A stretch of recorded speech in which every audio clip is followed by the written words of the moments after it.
Hi everybody, welcome back to the channel. So of course on this video, following on from my previous one where I unboxed this Autel Nano Plus and I give you my full first impressions, what I'm going to do on this video is show you how to get your new Autel Nano drone, whether it's the standard or the Plus model. The process will be the same. I'm going to show you how to get it all set up, go through any firmware updates, and then of course show you through the menus on the Sky app. So without further ado, let's get into it.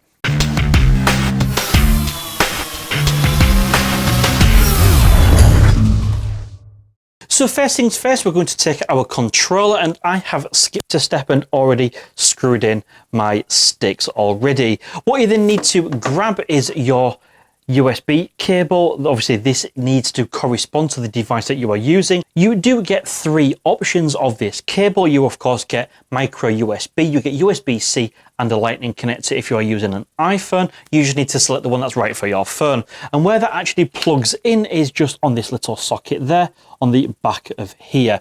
Now on the back, what you do is you plug the right-hand version. You can see you've got a right-hand version, you've got a straight version. It's the right-hand version just into the back of there. This is where your device goes. So what I'm going to do is go ahead and slot my device in there. And this is the way that I like to do it anyway. So what I do is I slot it in the top, okay, and then push from the bottom and then just slot it in place nice and neat like that. And then what I tend to do is just slide it across, offset that slightly, just so it's not sitting on my power button, so I don't accidentally lock my phone screen whilst I am actually flying. Then all we need to do is go ahead and of course plug that into the device on the side, and you are of course then good to go. So now you've got everything plugged in, you need to download the Autel Sky app. You can do this very simply by looking at the quick start guide and of course scanning the QR code, and that will take you to the relevant app store, whether it's Android or iOS. Or of course you can skip that step. You may already know you can just go straight to your app store and download the Autel Sky app. Once you've got that all installed, we're going to proceed to the next step.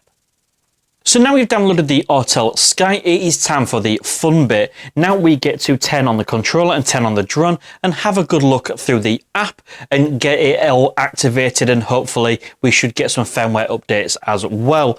So what we're going to do is, the way that it works with Autel is just single press for 3 seconds, and that should then go ahead and turn on. As you can see, it has. And then it's the same story for the controller as well. So let's long press that. There we go. One beep to suggest it is turned on.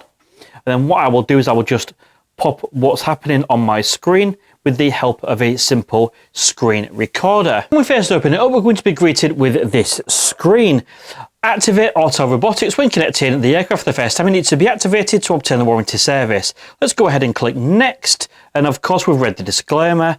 Let's go to activating, or activation if you wish. Activated successfully. Very good. So this is where you've got the opportunity to purchase Autel Robotics Care, 2 replacements, water damage, flyaway protection, faster turnaround and 2-way shipping. So now we've activated our drone, then you can see on screen that we have found a new EVO Nano firmware. This is version 1.1.14. So we're going to go ahead and hit that upgrade button, and if we look at the upgrade introduction, you can see exactly what they have actually improved. So this, by the looks of it, fixes one of the major problems that many people have actually had with this drone so far, over and beyond the gimbal. But let's just see what happens. Like I say, I'm coming at this with a completely open mind.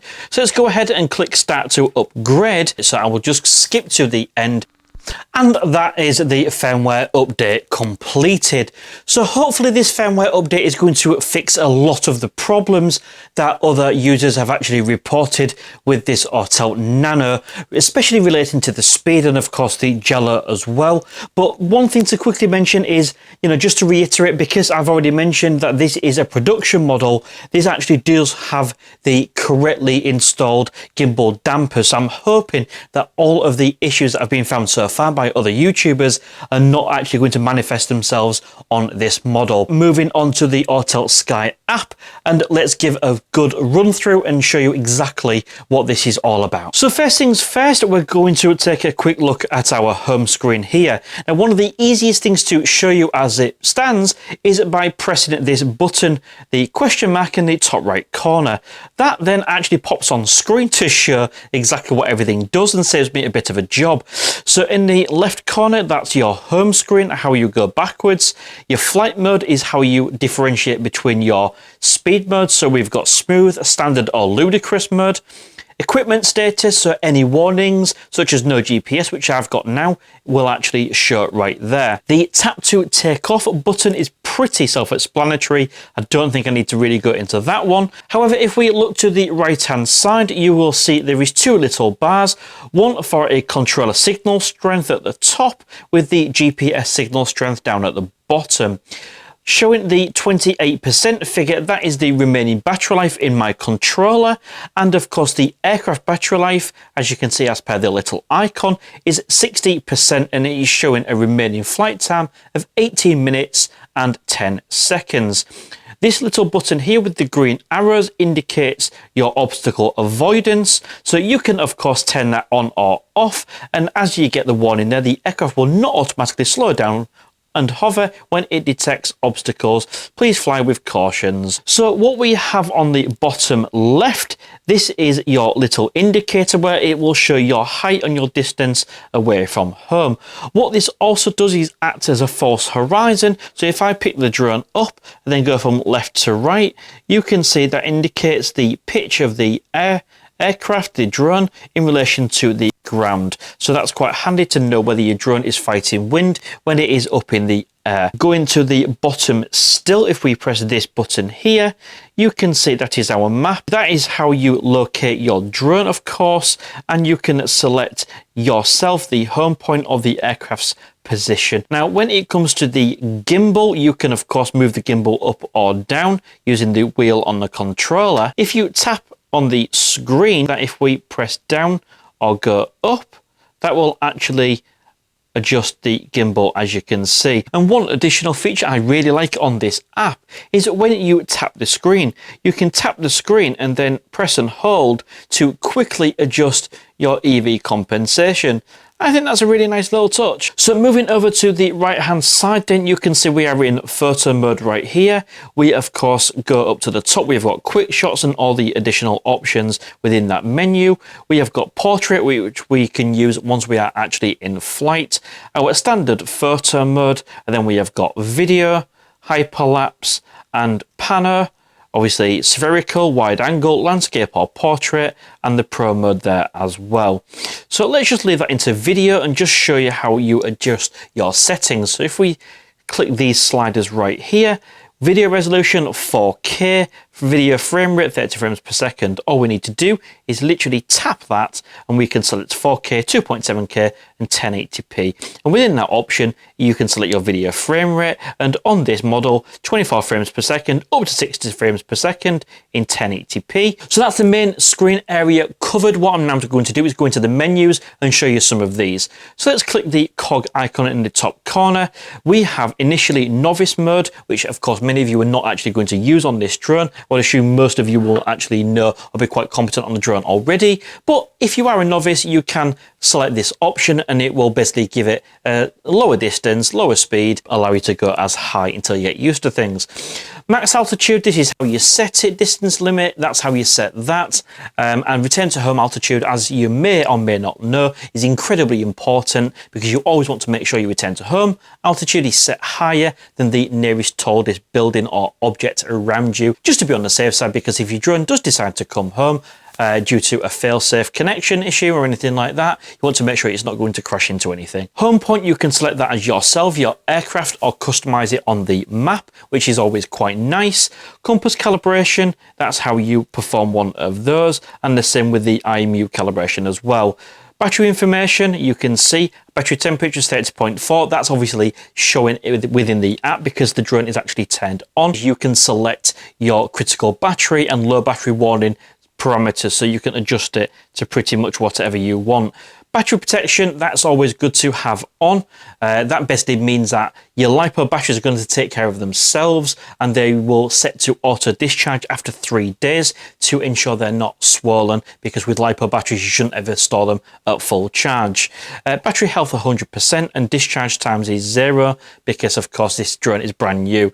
Let's go into control then, and you can select your units, whichever you prefer, kilometers per hour, miles per hour, or meters per second. Command stick mode 2, most of you are going to stick with that, but of course you do have additional options. Okay, flight mode, this is a good one. So we've got smooth, standard, or ludicrous, and this is the menu with which you select your gimbal pitch speed and aircraft turn speed. These are all something that I'm going to cover in a follow-up video. However, if we do click into the ludicrous mode and click confirm, you can see we now have this new option, and this is accompanied by the latest firmware update that we've just installed. Now what we have is a different mode selection for ludicrous mode, so you can prioritize video or outright speed. So I believe in video mode the top speed in ludicrous is around 30 meters per second, but that original advertised 15 meters per second is available if you click that across to speed. So let's just come back out of that then. Now the RC customizable button, which is just there, that's the one, got the right one. This is how you adjust what that does. So for a single tap, you can select either of those options, or for double tap, again, you can pick what you want it to be. Gimbal mode is stabilized or FPV. Again, that's something I'll discuss in a future video, but basically stabilized is where the gimbal is keeping your camera level. For cinematic footage, or FPV is where it's more fixed wing and the gimbal stays still. Enable gimbal pitch adjustment. This allows us to pitch our gimbal upward slightly. So for example, if I turn that off, then try to raise the gimbal up, I cannot actually do it.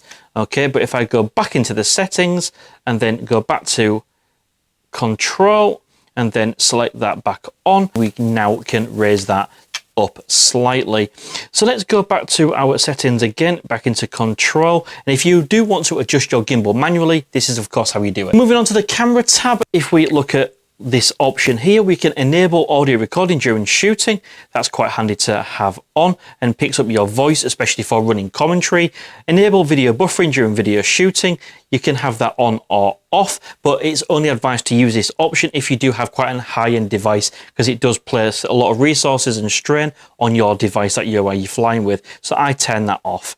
Photo format, you can select between JPEG, RAW, or JPEG and RAW downloads. Video format, you can select there. Video encoder, H.264, H.265, whichever your preference. Defog is something I'm going to look at in a future video. It's really good for misty days. Basically bakes in some additional contrast, and yeah, it's a bit fake, but it works really, really well. Anti-flicker, you can select what you want. Overexposure warning, not something I use. This is where you get your zebra lines all over your screen, but I find it basically just adds as a bit of a distraction. I don't like to add that on. Add timestamp on photos and videos, you can select that on or off. And what I like about this is custom watermark, where you could write your name or whatever you wish that to be. When we go to the image transmission, once we are in flight, we can adjust this. So image transmission mode, we have smooth, HD, or 2.7K. Now, even though this drone can fly 10 kilometers away, you will actually only get that 2.7K video feedback to your device within the first 1,000 meters, but that still should be more than far enough for most people.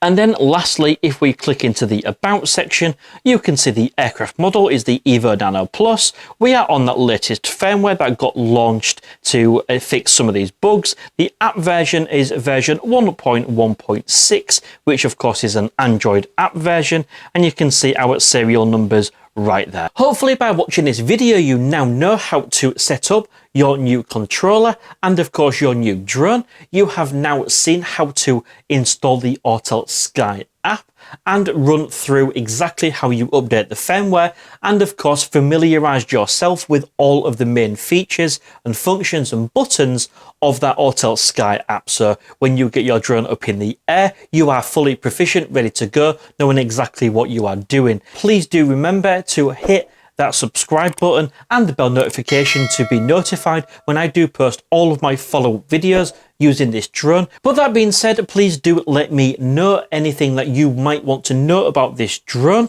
in the comment section below. And of course, until next time, stay safe and see you again soon.